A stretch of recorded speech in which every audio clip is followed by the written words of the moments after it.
আসসালামু আলাইকুম সবাইকে। প্রফেসর স্বামী গল্পে 12 নম্বর পার্ট। তো বেশি কথা না বলে চলুন গল্প শুরু করা যাক।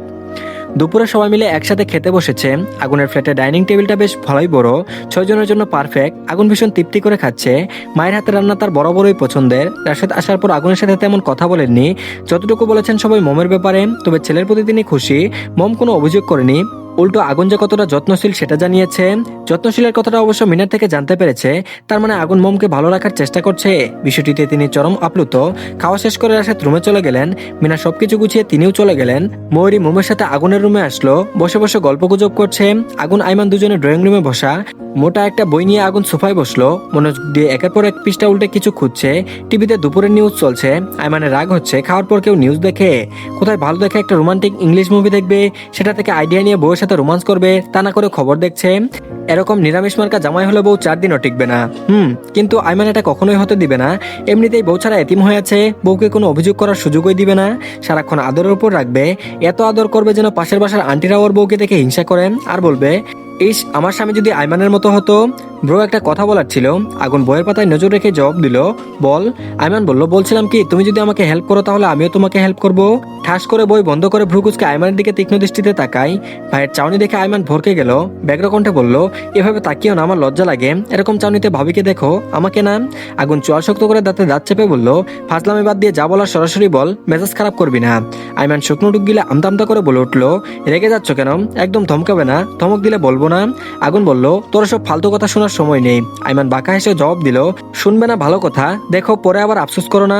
আইমানের কথায় আগুন সিরিয়াস হয়ে তার দিকে তাকাই। রাশভারী কণ্ঠে শুনতে চাইলো, কি হয়েছে বলতো, এনিথিং সিরিয়াস? আইমান বলল, নাথিং সিরিয়াস, তবে আবার সিরিয়াসও। আগুন বলল, হেয়ালি না করে বলবি এক্স্যাক্টলি কি বলতে চাস? আইমান বলল, এই মাসের 8 তারিখে ভাবির জন্মদিন। চমকে যায় আগুন, মমের জন্মদিন আর ও জানে না। আইমান না বললে হয়তো জানতেও পারতো না, আর না জানার চেষ্টা করতো। আগুন বলল, তুই কিভাবে জানলি? আইমান বলল, আসার সময় মা ময়ূরীকে বলেছিল, তখন শুনেছিলাম। কি সব প্ল্যান আছে নাকি? আগুন বলল, ও।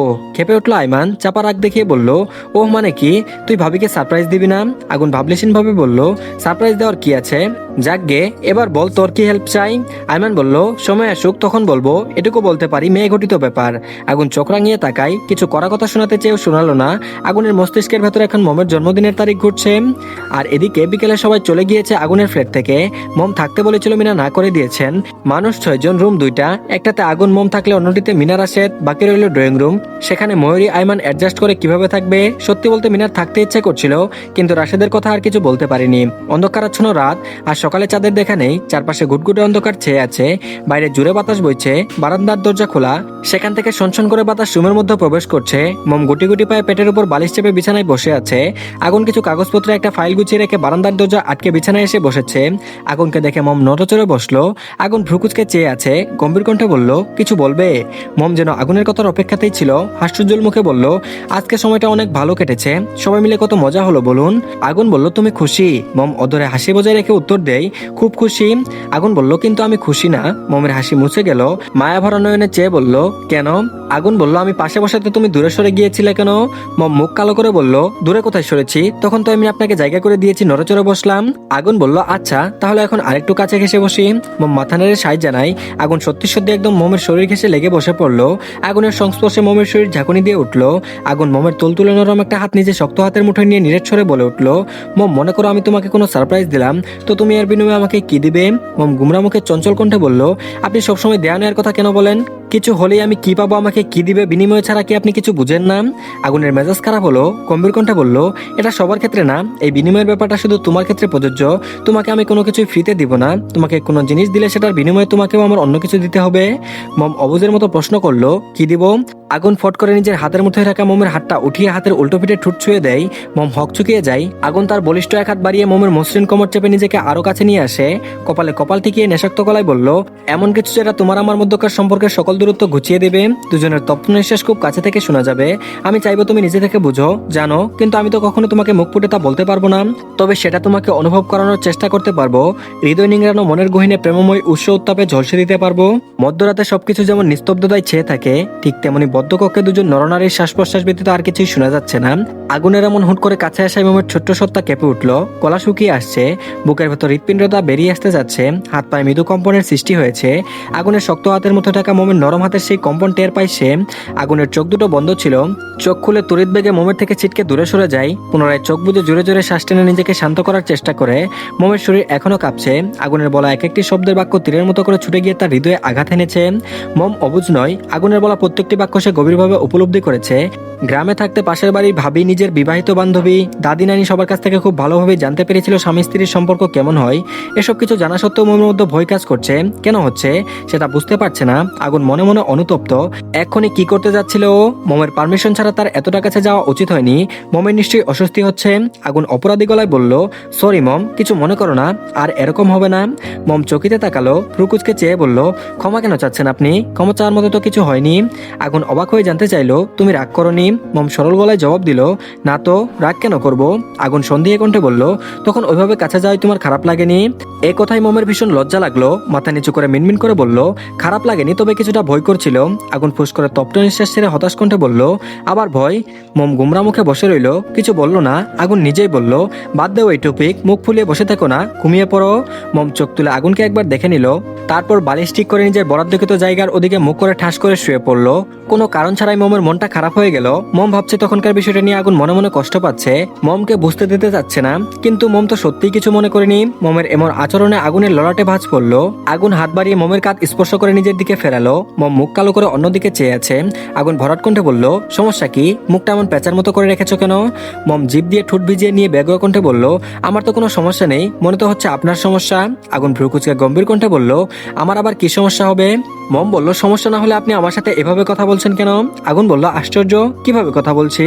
মম বলল, আমি তো বললাম আমি কিছু মনে করিনি, তবু ওই ব্যাপারটা নিয়ে আপনি গিল্টি ফিল করছেন, যা আমার সহ্য হচ্ছে না। আগুন থতমত খেয়ে যায়, রাশভারী কণ্ঠে বলে উঠল, আমি কি বলেছি আমি কষ্ট পাচ্ছি? মম ঠোঁট উল্টে বলল, বলতে হবে কেন? আমি কি বাচ্চা নাকি যে বুঝতে পারবো না? আগুন ঠোঁটে ঠোঁট চেপে এক ভ্রু উঁচিয়ে জিজ্ঞেস করলো, জি আপনি অনেক বড়, তা বড় মানুষ, আপনি আমার না বলা কথাগুলোর মধ্যে আর কি কি বুঝতে পারেন? মম গুলগুল মুখ করে তাকায়, ডাগর ডাগর আঁখি তুলে কয়েকবার পলক ঝাপটি মারে, চিকন পুরো ঠোঁট দুটো নেড়ে বলল, আমি তো আপনাকে ঠিক মতো বুঝতেই পারি না, তাহলে আপনার না বলা কথাগুলো কিভাবে বুঝবো? আগুন চোয়াল শক্ত করে দাঁতে দাঁত চেপে বলল, না বুঝতে পারলে আমি মনে মনে গিল্টি ফিল করছি একটু আগে, সেটা কিভাবে বুঝতে পারলেন? মম বলল, ওটা তো পরিস্থিতির উপর নির্ভর করে বুঝতে পেরেছি। আগুন দীর্ঘশ্বাস ছেড়ে রুম থেকে বেরিয়ে যায়। মমের মুখে মিটিমিটি হাসি। আগুনকে জ্বালাতে পেরে সে মহা খুশি। কুমড়া মার্কার লুক একটা, কথায় কথায় শুধু ধমক দেয়, বেশ হয়েছে, তবে হাসিটা চিরস্থায়ী হলো না। আগুন রুম থেকে বেরিয়ে গিয়েছে, মনে পড়তে জ্বলন্ত হাসিটা ধপ করে নিভে গেল। শোয়া থেকে উঠে আগুনের পিছু ছুটলো। আগুন ড্রয়িং রুমের সবাই বসে আছে, মাথাটা ভীষণ ভাল লাগছে।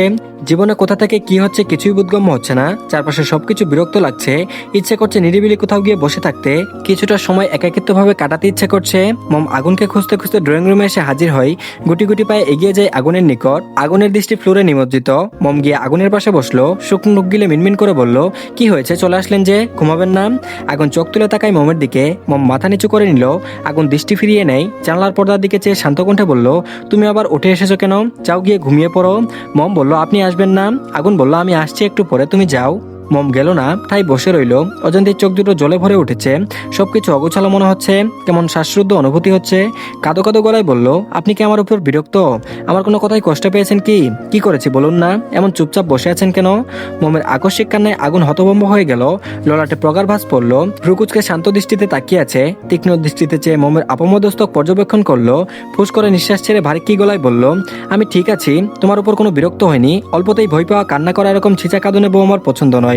মোম নাক টেনে টলমলে চোখে চেয়ে মায়াভরা কণ্ঠে বলল, আপনি আমার থেকে দূরে থাকলে আমার ভালো লাগে না মাস্টার মশাই। আপনার রাগী গম্ভীর লোকটাই আমার ভালো লাগে।